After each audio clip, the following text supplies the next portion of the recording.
Здравствуйте! Суверенитет Абхазии оказался с нюансами. После откровенного плевка в сторону России праздник был недолгим.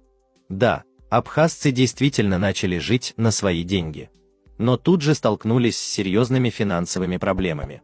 Недавно абхазский парламент под давлением оппозиции принял решение запретить русскому бизнесу работать в республике. Как сказал военный эксперт Юрий Подоляка, это был откровенный плевок в сторону России.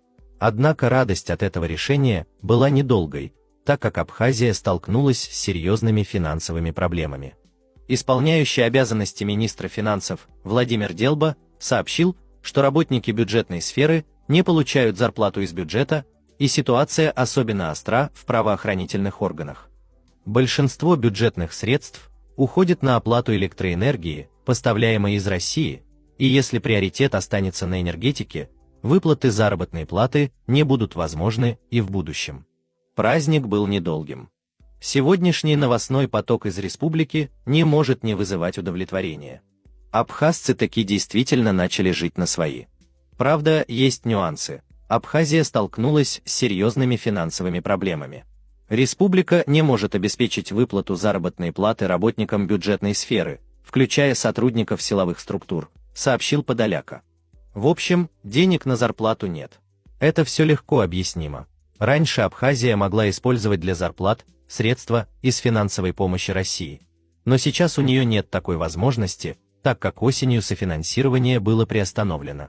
Исполняющий обязанности президента Бодро Гунба признал, без финансовой поддержки, которая шла из России, в Абхазии будет сложно удержать ситуацию. И даже торговля тут, кстати, не поможет. Знаете почему? Потому что Россия запретила ввоз на свою территорию абхазских мандаринов. Вот так. Сегодня новости из Абхазии одна лучше другой. Просто нарадоваться не могу от обретения республикой собственного суверенитета. Он растет прям не по дням, а по часам.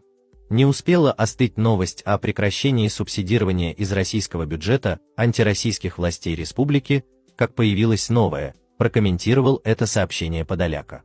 И добавил: «Я так понимаю, и туристический поток теперь тоже станет меньше. А может, и намного меньше. Если новый абхазский парламент вдруг не решит, что российские инвесторы – это как раз то, что сегодня им нужно». Проблемы Абхазии – это давно не столько ее проблемы, сколько головная боль России. Москва вложила в республику 110 миллиардов рублей. Сумма внушительная даже по российским меркам.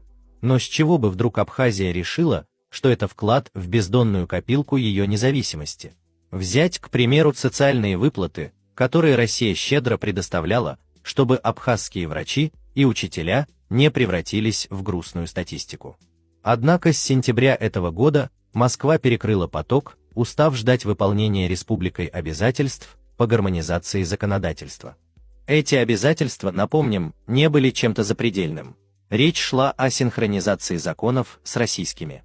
Но гордая Абхазия, видимо, решила, что можно и дальше тянуть резину, пока сосед оплачивает ее счета. А счета, как выяснилось, не маленькие.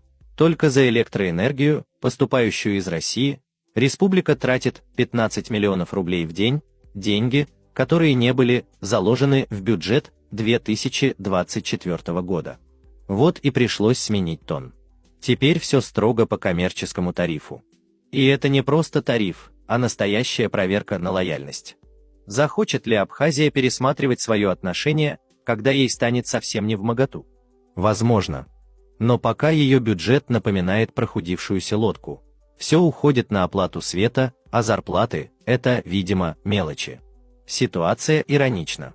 Абхазия, при всей своей политической зависимости от России, остается полем для маневров Запада. Организации Сороса продолжают действовать под маской благотворительных миссий и социальных проектов. И хотя масштабы не такие, как на Украине или в Грузии, в непризнанной республике Запад играет ту же игру, подстрекает к антироссийским настроениям. Но у него меньше ресурсов.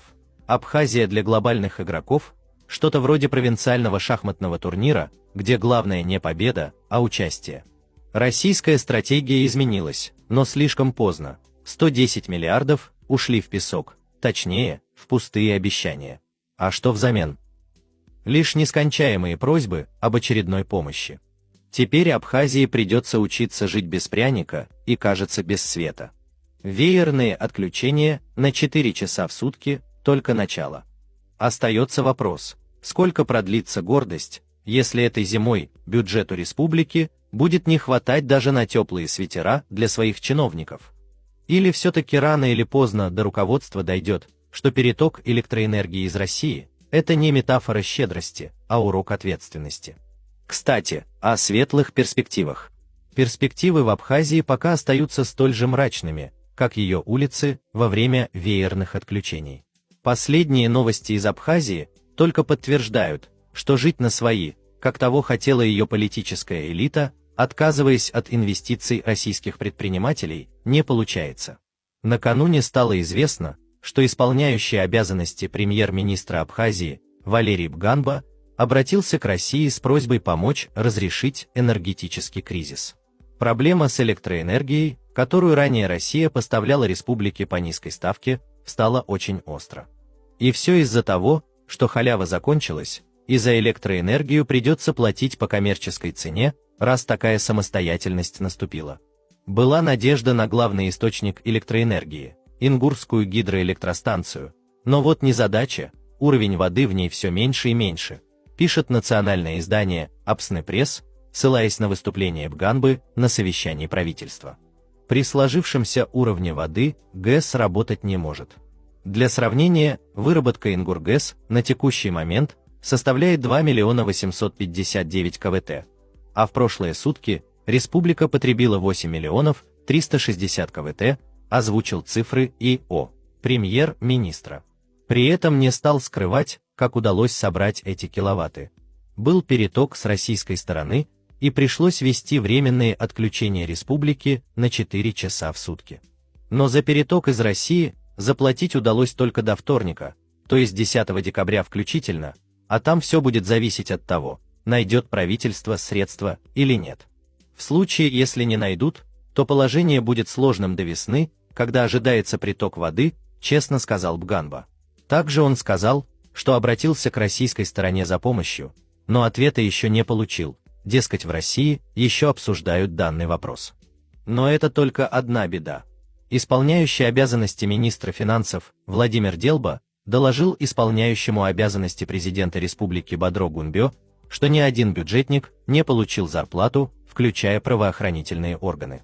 Денег в бюджете на зарплаты нет, потому что деньги направляют на оплату электроэнергии из России.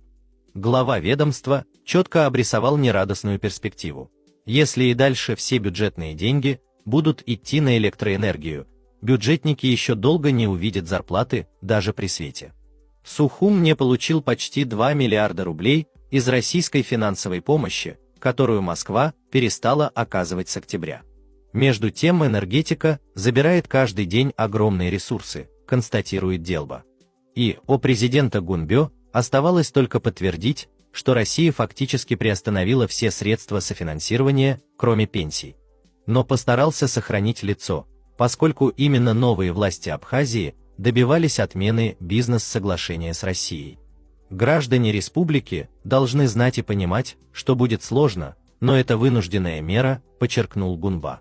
Примечательно, что ранее депутат Госдумы Константин Затулин раскрыл, куда уходит большая часть электроэнергии в Абхазии. 45% уходило на майнинг. Некоторые эксперты в Абхазии говорили о том, что те, кто провоцировал отмену бизнес-соглашения с Россией, рассчитывали на султана Эрдогана. Они считали, что турецкий политик, который не скрывает своих стремлений стать хозяином Черного моря, расщедрится на маленькую республику. И нового партнера можно будет доить как Россию, пока и Турция не очнется. Но просчитались.